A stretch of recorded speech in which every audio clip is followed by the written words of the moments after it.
મહાદેવર Kapil Pandya Service Smile NGO માંથી આજે પ્રદોષ છે. કુદરતનો બહુ જ સરસ દિવસ છે. મહાદેવજીનો અતિ પ્રિય દિવસ છે. આજે ફરી પાછા આપણે એક એવા પરિવારની મુલાકાતે આવ્યા છીએ કે જેમના હસબન્ડ છે એ કેન્સરગ્રસ્ત હતા. 14 વર્ષ પહેલા છે એ એક્સપાયર થઈ ગયા.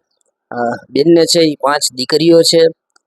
ઘરમાં કોઈ જેન્ટ્સ નથી અને કુદરતનો જે કહેર છે કે એમને જે દીકરી છે એ દીકરીને પણ કેન્સર આવ્યું છે. તો આજે મેઘનાબેન દવે પરિવાર તરફથી આજે અનાજ કરિયાણાની કીટ અર્પણ કરવા અમે આવ્યા છીએ અને અમે આપ સૌ લોકોને વિનંતી કરી રહ્યા છીએ કે આજે બેન છે એમના અમે ભાઈ બનીને આવ્યા છીએ. એમના જે મમ્મી છે આજે અમે એમના દીકરા બનીને આવ્યા છીએ. તો અમે આપ સૌને વિનંતી કરીએ છીએ કે ભાઈ આપ લોકો પણ છે એ આવા પરિવારની છે એ મદદ કરશો તો ક્યાંક ને ક્યાંક કુદરત છે એ આપની પણ સામું જોશે અને પુણ્ય કાર્યમાં સહભાગી બનવા માટે અમે આપ સૌને વિનંતી કરી રહ્યા છીએ કે આવા પરિવારની આપ જરૂરથી મદદ કરશો.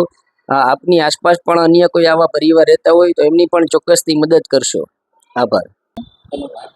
હંસાબેન મનસુખભાઈ શ્રીમાળી. હંસાબેન મનસુખભાઈ.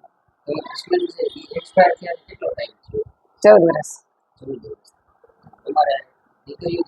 મારે 5. બે સાસરી. બેને છાતીમાં ગાંઠ હતી કે દુખાવો થયો નતો.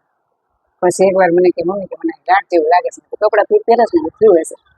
પછી અમે કીધું દવાખાને બતાવી. પછી તરત અમને ખબર પડી એના પપ્પાને ગાંઠ જ હતી એટલે અમને ખબર પડી. પછી દવાખાને ગયા તો રિપોર્ટ કરાવ્યા તો દવા ન 2-3 દવાખાને ગયા તો એક જ રિપોર્ટ આવ્યો. બાયોસ્કેન કરાવી, સોનોગ્રાફ કરાવી, CT સ્કેન કરાવી. કેન્સરની અસર 9મા મહિનાથી ચાલુ છે. ઓપરેશન કરાવી 3 મહિનાથી. હજી સતત ડોઝ ચાલુ છે. ડોઝ પૂરા થાય પછી શેક લેવાના.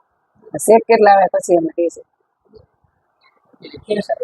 સ્ટર્લિંગ કાર્ડમાં આયુષ્માન કાર્ડ. અમે આવી રીતે મેં નથી છોકરી કામે જાય એટલે હા કામે જાય.